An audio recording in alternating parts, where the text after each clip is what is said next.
right, welcome everyone. We will get going in just about 1 minute at the top of the hour. Thank you for joining us today and taking some time out of your very busy schedules. All right, well, good afternoon, ladies and gentlemen. Welcome to our session today on how to get grading reform unstuck. My name is Tony Flock. I am a partner with Creative Leadership Solutions, and I will be serving as your host and moderator today. Thank you for tuning in to listen to and engage in a conversation with two of our experts who lead this work, not only in their own districts, but districts around the country. First, I'd like to introduce my longtime friend and colleague, Dr. Emily Freeland. Dr. Freeland has 29 years of experience, including administrative positions at the state, district, and school levels, as well as being a high school science teacher. Her work focuses on school turnaround principles, the effective use of data, closing achievement gaps, and increasing graduation rates. She's also worked with curriculum and assessment development, new teacher mentoring, at-risk programs, credit recovery, and instructional design. Emily, I'm tired already. Wow, I don't know when you got all of that in. She's got a bachelor's in arts and a master's in arts and science and an education specialist degree, as well as a doctorate in educational leadership. And one thing I also want to celebrate is Emily published a book, From Ghost to Graduates. I urge you all to check that out. It directly relates to our topic today. She is joined by Dr. Terry Metzger, who has 35 years of experience in pre-K-12 education and a new friend and colleague of mine. I'm happy to be getting to know her. She served as a teacher, a principal, and currently as a superintendent. She teaches educational leadership at the university level, coaches and mentors new and aspiring leaders throughout California. Her work includes implementation of equitable grading practices, which is why we've got her here today, and professional learning communities, as well as the development of career and technical education pathways. And joining us today, folks, are several of our current clients and partners, including Yasmin from San Bernardino, who can share their perspective as well. Yasmin, we're very happy to have you here with us today. So as I mentioned in the chat as we were getting going, this is in listen only, folks. However, we do not want that to limit your ability to interact. Please use that chat feature to interject questions, comments, success stories throughout. Lisa Almeida, who is our CEO, and I will be monitoring that chat throughout the session so that we can be sure to have those answered for you. So we're going to kick this off. Sorry, done the welcome and introductions. I forgot my fancy slide for that. So in the chat, folks, what we'd love to do is get a sense of who you are and what you're bringing to the table. So if you would please in the chat share your district and your role in that district, as well as one thing you hope that we address today. And while you're entering that information using that chat feature, I'm going to highlight today's agenda and then turn it over to Emily in just a moment. So what we have on tap for today is to talk about setting the stage for grading reform. Of course, share, because nothing ever works perfectly out the gate, help you wrestle with the barriers and challenges, and talk about what it means to do action research, which I know Yasmin can speak very eloquently to with her experience in San Bernardino. So those are our agenda items for the day. If you have other topics, please add them to the chat as we go. And with that, Emily. So it's important, I believe, for us to first kind of think about what is the purpose for grading for students, for parents, for teachers. So what is the purpose? Why do we grade? Take just a minute and drop in the chat. Why do you grade?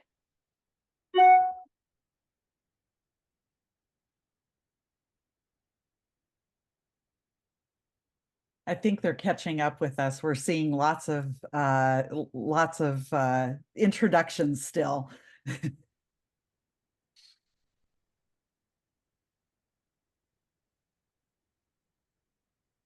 Sorry, it helps not to be muted if you're trying to address the group. We're going to make communicate about learning.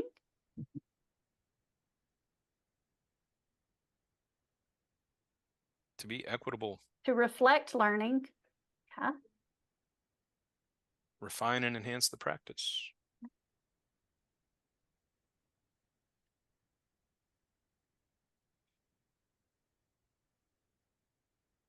So we can contend that there are lots of reasons that we grade. Ideally, it's about feedback. It's about communicating what students know and don't know. But a reality for some parents is that, you know, they want a score, they want a number, they want a letter, they want to know where their kid is ranked or sorted into levels of proficient. And this is one of the quotes that Doug uses a lot, that grading is a subset of feedback. Grading is a form of feedback. So what is it that we're actually trying to communicate? And Terry, I'll stop here. And, you know, as a practitioner with those experiences, what do you have to add at this point? Yeah, well, I have my chat open, and Jose Luis Navarro just made this really important point. Grades should be used as feedback to students and their families. However, many people use it for crowd control and classroom management. And that's definitely one of the things, really everything that we're talking about today, you can find in this Fearless Grading book by our founder, Dr. Doug Reeves. And that's exactly the type of thing that he's talking about, is how do we make sure that grading is a form of feedback, and that the purpose of it is to let kids and parents and colleagues know where students are, how well they are performing toward our expectations for them. So the state standards or our classroom expectations or whatever those things are, that we're clear on giving them feedback around that. And I think sorry, Emily, did you want to add something else? And I would just refer back to the previous slide about grades for students. And this conversation is elevating feedback. Mm-hmm. So I think there's some conditioning that's happened to our students over the years, where it's all about the points. And so they're chasing points. It's always, is this for a grade? How many points is this worth? It's not about the learning. So if we really want to reform grading and give that meaning back to it being about feedback and communicating learning, we have to do something different where they're chasing learning, not chasing points. Yeah, for sure. Okay, so here's a little activity that Dr. Reeves has done with tens of thousands of educators at this point, I think. So if you would look at the little grade book there on the slide, and just think about your own grading system. And what would be the final letter grade that you would assign this student if this student was in your class? So you can pop that into chat if you'd like. Just take a moment to think through. How would you score that? What grade would this student get on their report card?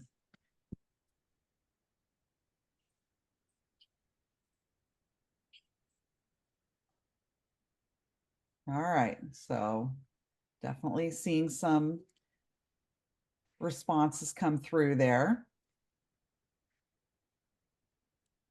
And Tony, if you'll go to the next slide, one of the things that that Dr. Reeves says is, you know, he's done this with so many teachers, and that it's the same student, it's the same performance, but this typically is the breakdown of grades. So that everybody's grading system is really personal, right? Emily and I were talking before the webinar, and we were saying that, you know, in pretty much every state, there's some ed code or some regulation that pretty much explicitly states that grading is the purview of the teacher, and it's not an admin job. Grading is a teacher's job, and it's very personal to people. And so if you're thinking about barriers and challenges, if your grading reform is stuck, it's likely because because everybody in your system is grading very personally. And that won't change even with grading reform. People will still grade very personally, but it's about providing clarity in the system more than anything else. So what we're going to talk about today really, it seems like maybe we're not going to get into a lot of really deep details because we're making some assumption that if you're here, you're already on board with your grading system probably needs some reform, or you're in the middle of the work. And Emily and I work with lots of districts that are in the middle of the work. And in my district, we're in the middle of the work. We're in year 4. And every time you bring on new staff, you're right back in the work again. And so this is something that's ongoing. So we're going to talk, I think, kind of high level about some things to think about. These all come from Dr. Reeves and from his fast grading and fearless grading work, all of the research that he's done, and many, many articles that he's written. But these, I think, are perhaps the 4 things that we can really talk about when we talk about making grading reform simple. Doug talks often about don't make it more complicated than it needs to be. And you can do that by not fighting unnecessary fights. And we'll talk more about that in a moment. What doesn't change? So you do need to talk with your system about what won't change, even though you're doing some grading reform. And then we're going to talk a bit about fast feedback, fair, accurate, specific, and timely. And then I just want to mention here, another thing that Doug really talks about is preparing our students for the real world, right? If you're to ask educators, what's the purpose of K-12 education, right? Why do we even have a public education system in our country? And there are some different philosophies on that, but essentially they come back to, we want to prepare our students for life after graduation, right? They're not in school for the rest of their life. And when they leave our system,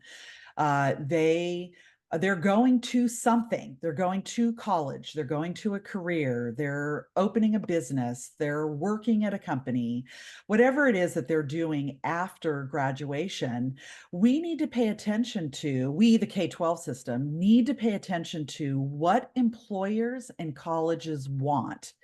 And I will tell you, in my work with developing CTE pathways and all of the work we've been doing with College and Career Ready, that what employers and colleges want are young adults, people, graduates of the K-12 system who can accept feedback and make changes on that feedback to learn new things in order to benefit the company or in order to gain their degree.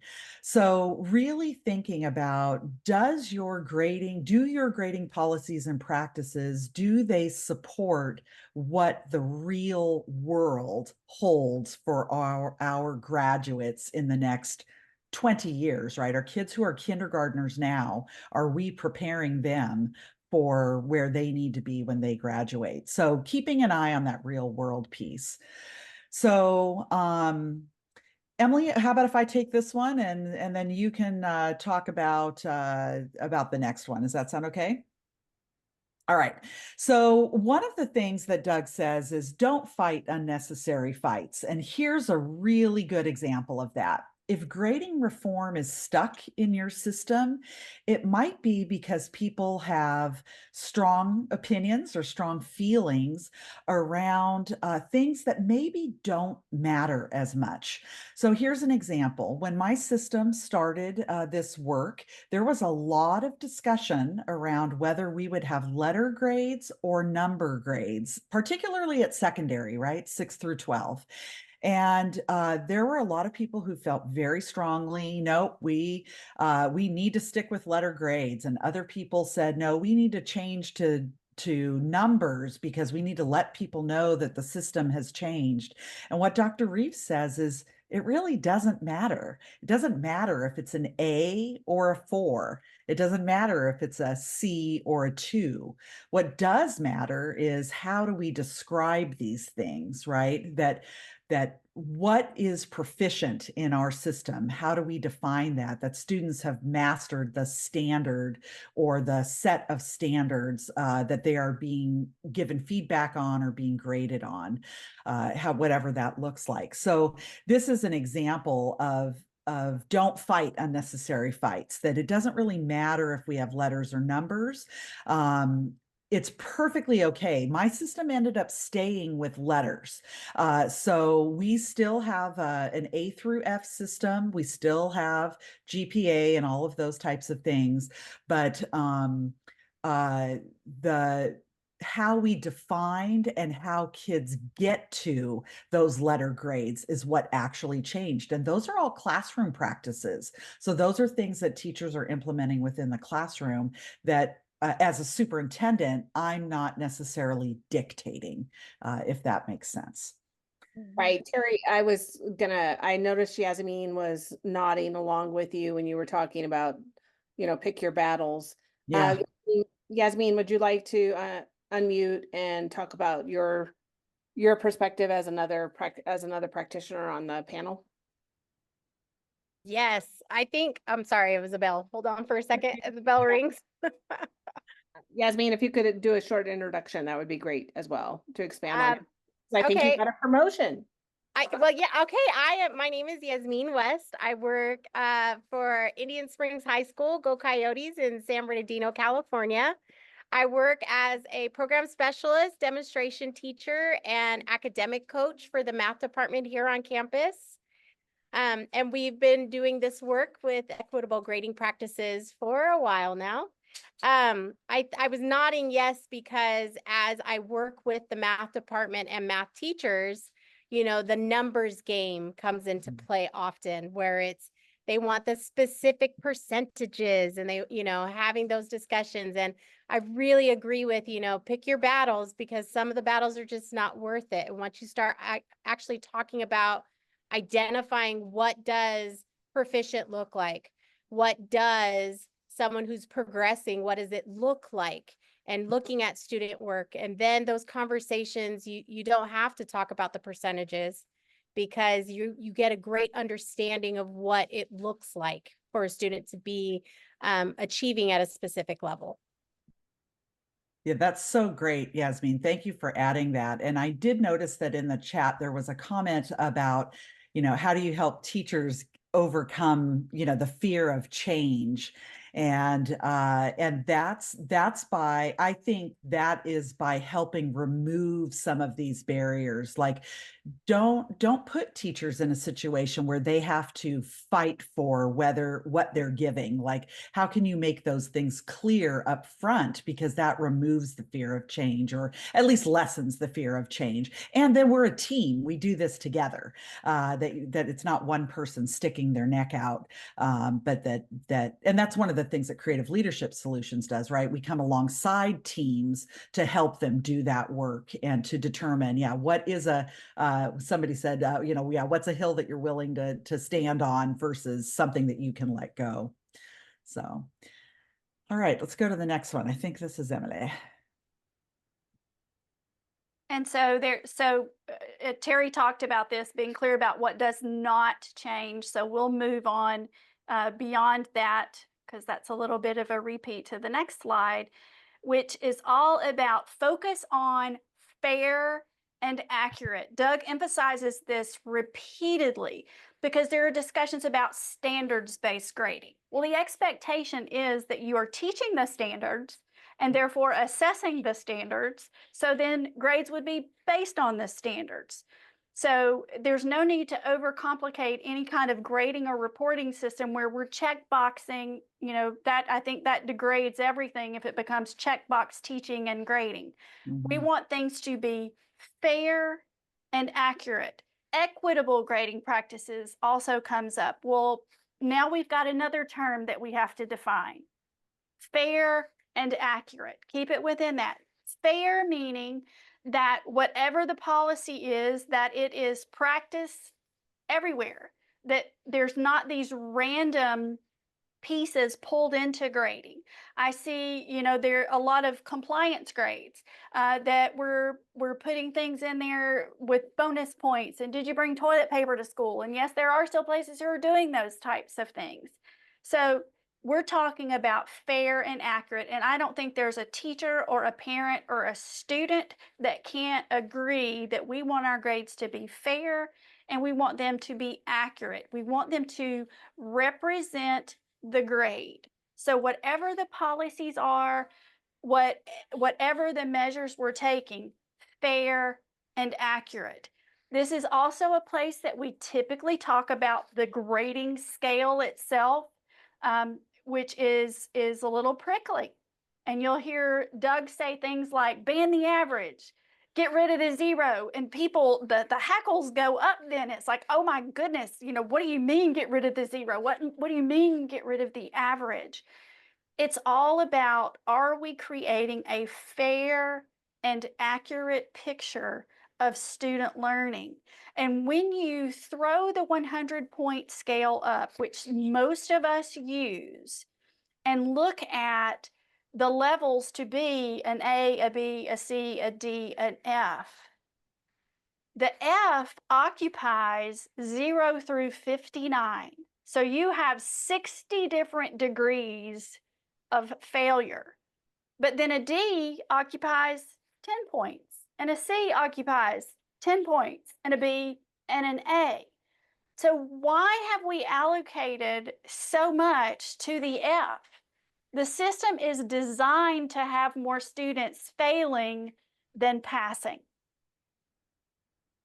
And where did that 100-point scale even come from? If you dig really deeply into that, it goes all the way back to norm reference tests and IQ tests, where 50 was considered average, but goodness knows we didn't want anybody who was below average.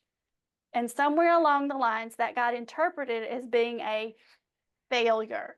So what's the historical context of these grading scales? So I work with places where they've done a 50 minimum, and teachers have a really hard time with that, because how are you giving a kid 50 when they've not done anything? Well, it's still an F. And if that's just too much, go 0 to 50. Do 20-point increments. Don't care what that is. Fairness says an F holds the same value as a D, as a C, as a B, as an A. That's what creates a fair grading scale, not that the F carries so much more weight than all of the other categories of learning. The F being equivalent also says there's hope for me to dig out of this hole. And we've all taught that kid who it didn't matter how hard they worked, they made a 20, a 30, they could never get, but so I'm working as hard as I can and I still have an F. There is a point at which the hope is gone and they go, well, then I'm doing nothing. Yep. If I can do nothing and get an F, and work and get an F, I'm just going to do nothing and sit here and take my F. So we have to consider what the grading scale does to hope with students. And again, I don't care what your scale looks like. Put whatever numbers you want to in it. Just make the categories equivalent. And then the whole accuracy, we're measuring what we measure. So Doug points out very eloquently, and I'll do my best.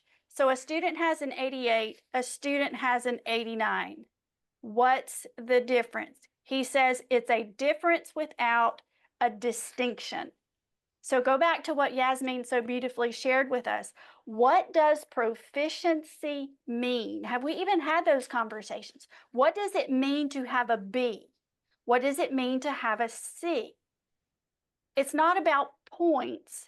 It's about the learning. And until we can tackle the hard part of that conversation, then we're still going to have students chasing points. And we don't want them chasing points. We want them chasing learning. We want there to be hope. We want there to be specific criteria for what it takes to get a B or an A. And so I'm going to dash off just a little bit to the whole idea of success criteria and rubrics and being very, very clear. Put yourself in the mind and body of a 15-year-old. If you give them a piece of paper that has 20 squares on it, they're going to be overwhelmed and they're not going to understand what good looks like.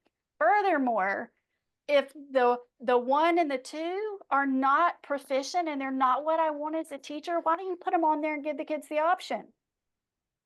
Because you know that kid who's looking for the minimum, and I'm gonna do that 2 category because that's passing. That's back to point chasing. So looking very specifically at those things that we have in place that remove the feedback and the improvement part to just chasing points to get a grade. All right. And Emily, Zach has actually anticipated our next slide, which is starting to talk about some potential barriers, folks. So what we're going to do, we appreciate the passion and energy that you are bringing to this. We want to give you a chance to talk to each other, to process some of what our panelists have shared here today, but also share some of your barriers. So we're going to put you in breakout rooms, about 3 or 4 people per room, give you about 5 minutes to respond to the prompt on the screen or to share your challenges. And then we will come back. I hope that you share out some of those to the large group, and we'll address that with our panelists, including Yasmin. So 5 minutes again, challenges or barriers that you're experiencing, and we will see you back here in the whole group in 5 minutes. And here we go.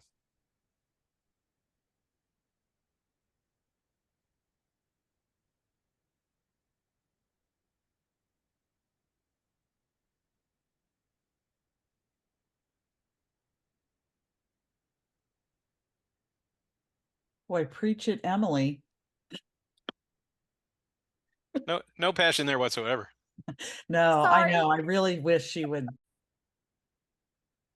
Takes a village. It does. Teamwork is the dream work. Yeah, I mean, doing these things alone is really difficult. All right. Those broadcast rooms should be closing.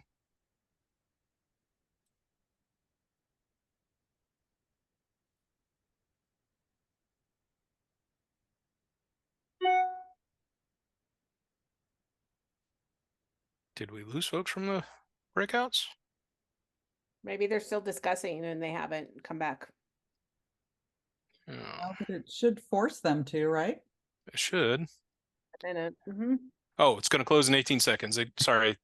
Default countdown after I give them the countdown. There we go. I love technology when it updates and you don't know the update. Yeah. And we'll have to edit this portion of the video out because I'm perfect, so nobody can see that I made a mistake. All right, there we go. Much better. Understanding when the breakout will actually close is helpful. So welcome back, ladies and gentlemen. Please, as we gather back together here in the whole group session, we'd love to hear from you the barriers and challenges that you discussed in your small group, and give our panelists an opportunity to respond. And Zach, if you don't mind, I'm going to put you on the spot first, sir, with a question that you posted right before the breakout. If you'd share that question, then we'll listen to Yasmin, Terry, and Emily's thoughts on your challenge. Yeah, sure. Thanks. I'll try to be brief. I think one of the barriers is that we use that 100-point scale. And folks, I was saying in the breakout room, anything out of 100, folks can't reconcile that it could mean something else. I use the example of percentile. Even really smart people go, "Oh, my kid's in the 70th percentile. That's terrible. Help me." And no, it's not. We just automatically are drawn to that grading scale. So if a student knows 50% of something, I would have a hard time saying that that's passing. But if 50 doesn't necessarily mean it's 50%. So I guess my question is, how do we reconcile our, deeply held convictions about 100 being a percentage and understanding that it's okay to rescale the grading scale? Yeah. Thanks, Zach. And Yasmin, actually, I'm going to put you on the spot for the first response there, because I know you just lived this in San Bernardino. So how did y'all get through that there? Lots of time and patience. No, I think it went back to really understanding and having that a discussion that all of us want to do what's best for kids, right? That's our common ground and where we started. Like, we all want to do what's best for kids. and then started to go in and have those difficult conversations. Does a kid who does know half the material, is that necessarily failing? What does failure look like? What does proficiency look like? And start really teasing through those conversations and those questions, and really just starting to fail forward. I think allowing teachers the opportunity to fail forward, to understand, like, we're going to try this, we're going to see how it works, and understanding that change is difficult and change is messy, and that's okay. I mean, with children, we understand that, right? With kids, we know that learning takes effort and is a mess and it's not all neat and clean. And so why would we expect that from our adult learners as well? I think being honest and transparent in the conversations, you'll have people that will take the learning practices, or sorry, grading practices, and will run with it. They will totally go with it and go with the flow. And those early adopters. And those are the people that we really went to kind of drive home our conversations about how did this affect your classroom? How is it working out for you? Those early adopters are the ones that we used for our district, and we have a rather large district here in California, but that's who we went to, were the people who early adopted these grading policies. In a really strongly unionized setting, I would add. And so giving Yes. that choice to the practitioners, well, despite the mandates that we talked about earlier, speaking as a person who supports that district, I think has been really critical in the success of the practices Yasmin's describing. Emily, and then Terry, any thoughts to add quickly to Zach, and then we'll look for other challenges. Just a couple of things. Like one is, we do have to reconcile ourselves with the scale itself and with the average. And the best example I had that was mind changing for me actually came from Ken O'Connor in his Grading for Learning book, where he talked about, you have 3 students who have a 70 average, and the learning was properly packing a parachute so that it deployed when needed.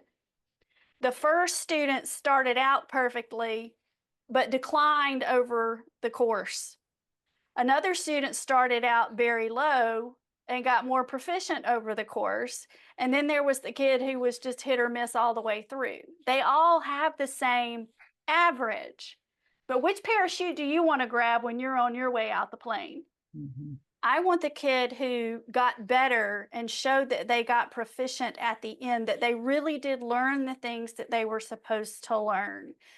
And so that to me was a perfect example for where teacher professionalism enters into the picture. That just because we have a grading program that averages for us doesn't mean that we have to use the grading program that averages for us.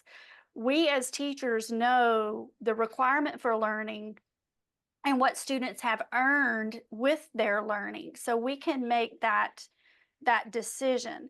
And then I go back to, I don't care what the scale is, as long as the categories are equivalent. If I know 50% of the material, I know half of it, but that's still failing. So again, from that perspective of the student, I know half. What else do I need to know to get better? So the harder conversation is, like Yasmin talked about, it's what does F mean? What does D mean? What does C mean? So I think we really have to dig into, what do these numbers mean? Because if we're only applying numbers to correct versus incorrect, then we never get to the real learning that we want from students. And one of the things that Doug throws out a lot, the electronic grading systems, and he uses the guy from The Office, and forgive me, I don't watch The Office, so I'm just going to mess this all up. Where you have, you're giving up your power and your control to this program to say what students know and don't know and apply a score or a letter to that. You're the highly trained professional. You know those students better than the program knows the students. So let professional judgment enter into that. As long as you have established fair parameters that are applied in all situations, then that's defensible. But no kidding, on a syllabus, we did a syllabus review to look at, do we have those equitable practices in place? And this one teacher basically said, and I'm using my language, I get to decide whether or not you get to do a makeup test or not, and it's all going to be based on your effort in class. Well, that's as ambiguous as you can get for whether or not you earn the opportunity to do a retake on a test. That's not defensible. But if I have very clear policies and procedures in place, then I can defend my actions because it's applied equally to all students. Thank you, Emily. Want to turn to the chat. Scott just put an interesting challenge there in the question. Should we also consider the distinction between grades on assessments and grade in courses? What does an F mean on an individual assessment, or what does an F mean on a course, for a course? Terry, your thoughts there?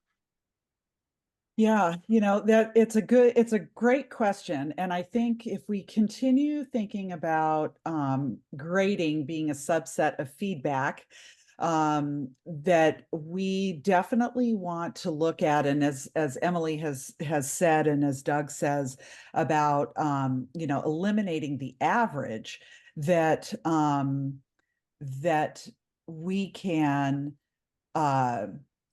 that when students are earning, they may earn an F on one assessment, but over the course of the class of the course, they get better and better. So maybe they had an F on the very first assessment of the course, and by the time they get to the last assessment, the final, or just the last assessment of the course, they have now a B would be their grade. Then let's not average those two things together.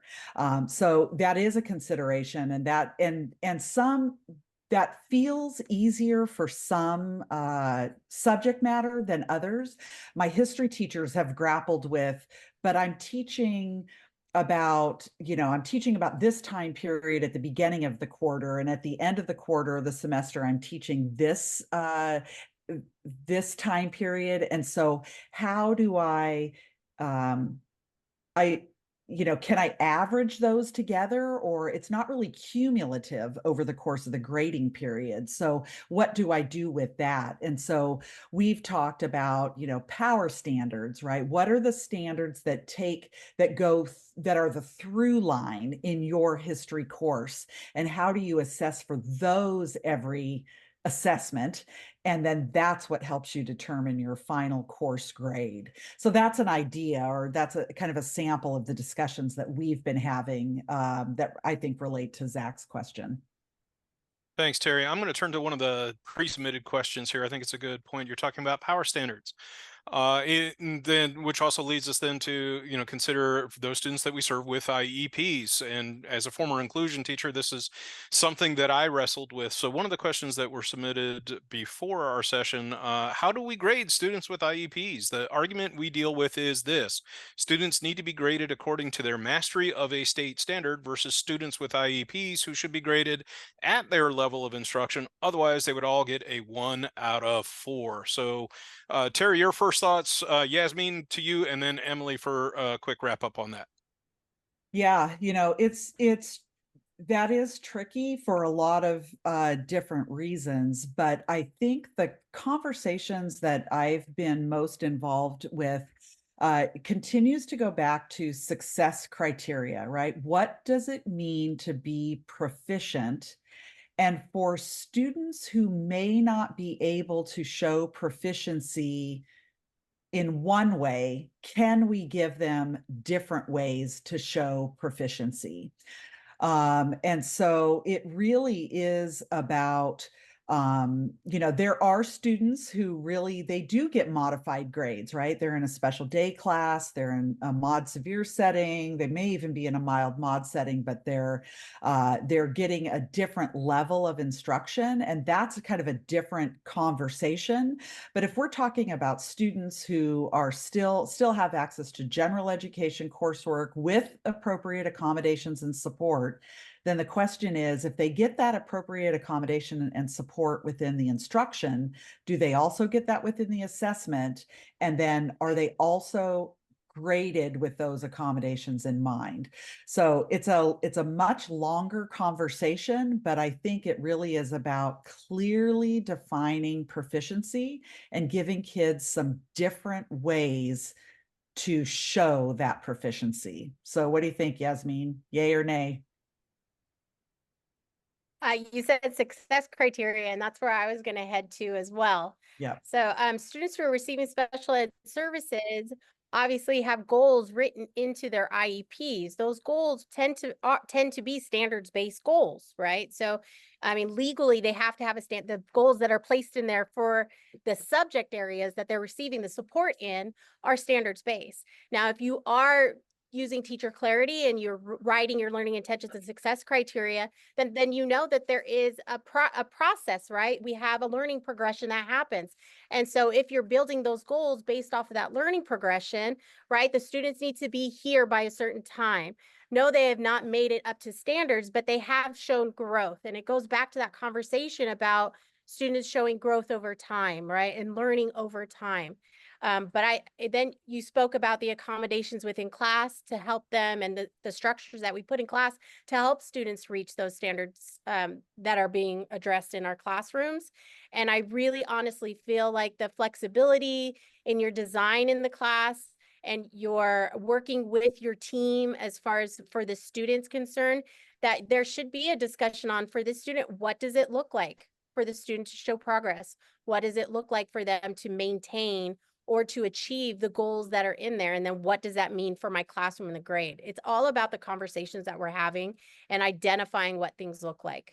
I think that clears up a lot of that ambiguity or just that kind of cognitive dissonance that people may feel about, I do have a student with the IEP, how do I grade that? Mhm. Last thoughts, Emily, and then we'll see what other challenges the audience has. I'll be quick on this because I think both Terry and Yasmin covered this. You know, the conversation about what do we grade and why do we grade it. So if we grade everything, and I know there's, you know, I've had the argument too, kids won't do the work if we don't grade it. That's a conditioning. And, you know, versus providing feedback to change performance. So it's also a place, and I get the most feedback from when we're very clear about those things and we provide the feedback and students get good with the success criteria, then they can self-assess, peer assess along the way before it gets to the teacher. And goodness knows it's a lot easier to grade good papers than it is bad papers. So, you know, building those systems into place. All right, ladies and gentlemen, thank you. Emily, Terry, and Yasmin, thank you. Other challenges, folks. I'll scroll back through the chat, make sure I didn't miss anything. Barriers that you discussed, questions that you'd like to ask before we move forward to some concrete recommendations for you. Tony, I think we had one more from, did we already address it? One more question that was submitted? Do you recall? I'm skimming back through right now. Received. There was one more question, and I think we'll get to that. The one that I remember was, what do you do when the upper leadership doesn't support Yes, the thank you. change? Yeah. And Thank you. I think that gets answered in everything that comes next. Great. Other thoughts, questions, barriers, folks, that are top of mind for you right now? And this is not a forever hold your peace kind of thing. I'm including our individual emails in the chat. Please feel free to reach out to any of us to follow up on today's conversations, but please take advantage, if you'd like to, of the opportunity now to address our panel with your questions or challenges. I Feel do free to. see one from Tamara, and she's asking about second language students. And I would say that our discussion of special education students is is exactly the same for our English learners. Just taking into account their specific language needs, still looking at that success criteria and moving forward from there. Awesome. All right. Well, please continue to include those in the chat if you would like. Interrupt us at any time. Otherwise, and Emily, you're going to weave in the question about getting support or how to move forward without. Yeah. So just 3 immediate fixes. And please note, we're not calling these easy fixes, but they are fixes. The modification of the 100-point scale, finding that equivalent. So there's not such a disparity for where kids fall on the scale with an F, whatever that looks like. Sometimes the district makes that decision for you and you have to work within those parameters. And I've encountered that situation. And sometimes it's up to the individual teachers, but what is fair and reasonable? The number 2 on this, professional judgment rather than the average. Again, as long as you have clear criteria for that, that is absolutely something that is defensible. And it's always the teacher's professional judgment. The teacher determines the grade. The grading program should not. And then use immediate intervention, same day, same week. If kids are missing work, what are we doing to get that work turned in? They're kids, they make bad decisions. So what are we as the adults doing to help them make good decisions without a choice? Getting that work turned in. Step 1 is getting the work turned in. Step 2 is getting good work turned in. So how are we using success criteria and clear expectations so that we get good work? And then, again, how do we manage late work? If the kids get the work done, do we want to take it? And for me personally, the answer to that is yes, but I don't want to take it forever because at some point then it's lost its meaning. But that's a professional conversation that has to happen with teachers and teacher teams. That's not something that we can put parameters on, but we can help you come to some decision as a group for what that should look like for you in your classrooms and with your students. And then if you'll advance, Tony. Yes, ma'am. The challenge is implement one thing. I love the quote from Theodore Roosevelt, or at least it's attributed to him, that says, in decision time, the best thing you can do is the right thing. The next best thing is the wrong thing. The worst thing is nothing.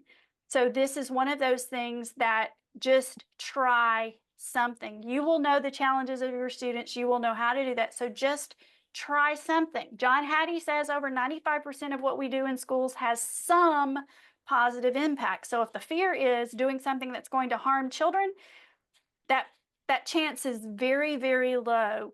And then get buy-in from local evidence. Don't take my word for it. Take the word from the teacher who's right next door, who tried the practice and saw great gains from it. Doug is very clear. Don't wait for buy-in.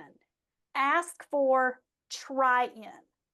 I'm just asking you to give it a fair try and experiment, not buy into. You don't have to believe that this is the right thing, but I am asking you to try something that makes to make a difference with students. And folks, that's the heart of the action research. We've got actually the next slide is about that, but you've heard Yasmin speaking about that through her experiences in her district. And I think it's fair to say, Yasmin, that some of the strongest critics initially in San Bernardino are now some of the strongest advocates. I'm thinking of a couple of high school folks in particular. Yes. I think one high school teacher that comes to my mind too went to Doug and was just like, okay, I'm not, he was like, I don't fully buy into this, but I'm going to try it. And he tried it with fidelity and ended up coming back and saying, this changed my teaching practice. This changed the lives of my students. He called me, Yasmin, hey girl, you got to get on this. Like it really was, he called his bluff. It was definitely that kind of a situation. Like I said, your early adopters are the ones those are the ones you go to. Those are the ones who and their word is far more powerful than the administrator, right? Because teachers teach teachers. And but I do want to specifically address that there is this there is a fear, I believe, in all my work with teachers for the last many years, that teachers in general are rule followers, and they don't want to mess up. And they want to, and so they're worried that they're going to do something that's not going to be supported by their administrator, or that they that they need the administrator or the administration to give direction before they can move forward. And this concept of action research actually helps them see that what they do in the classroom is far more powerful than any administrative direction. And as you see on the slide here, it's really about identifying a challenge. So the challenge is my students are not. It could be my students are turning in a lot of late work. I'm going to go right back to Emily's thing, because that's part of grading practices and grading policy as well. So I'm getting too much late work. So maybe that's my challenge. Well, what's my practice? I'm going to X, Y, and Z. These are the things I'm going to try. And then documenting those results. And in the creative leadership solution style, we call that an adult science fair, where everybody comes back together and they share their learnings with each other. And that's where the power happens. That's where the magic happens. So yeah, there's a few examples of things that people did. I specifically, with a district I was working with last year, I gave the specific instructions that on the adult science fair, there is no glitter. And, but I did have somebody who had unicorns on her, on her board. You know, she said, well, you didn't say no unicorns, but it's such a powerful learning experience to learn from each other. It really gets us back to this, I think, infamous Dr. Doug Reeves quote, which is, excellence without equity is exclusion. Equity without excellence is low expectations. And the science fair is an opportunity, as Emily said, for a try-in where people can try something and see if it makes a difference. So And that's- ladies, sorry, Emily. I'm sorry, and I'll be quick. And that's where, you know, that's where that's real professional learning. Yeah. We're practicing with our students in our classrooms, and we're seeing the change that happens with those students. And it doesn't say every classroom is the same, every practice has to be the same, and we're all looking for the same results. This is the most personalized that you can get, because you're identifying specific challenges either within your own classroom or within your team, and what specific practice you're going to implement. So back to the, you know, students aren't turning in work. So we're going to provide, you know, once a month, an amnesty day, so students can get the work done. And then what results are we looking to see? Not complicated statistical analysis. We had 50 pieces of missing work. Now we have 10 pieces of missing work. That's a measurement. Ladies and gentlemen, I don't know about you, but I'm actually shocked that we're approaching an hour right here. I appreciate the organic nature of this conversation. As a follow-up to today's session, we hope this isn't the end, but only the beginning of our conversation together. You will, to support that, receive a link to this recording. You will receive PowerPoint slides as a PDF and the other resources that we have referenced throughout. If you would please join me in thanking Yasmin, Emily, and Terry for sharing their time and expertise with us. Greatly appreciate your energy and all that you do for our children all over the country. Thank you very much, folks. We wish you a great start to the year, and please don't be strangers. Have a wonderful day.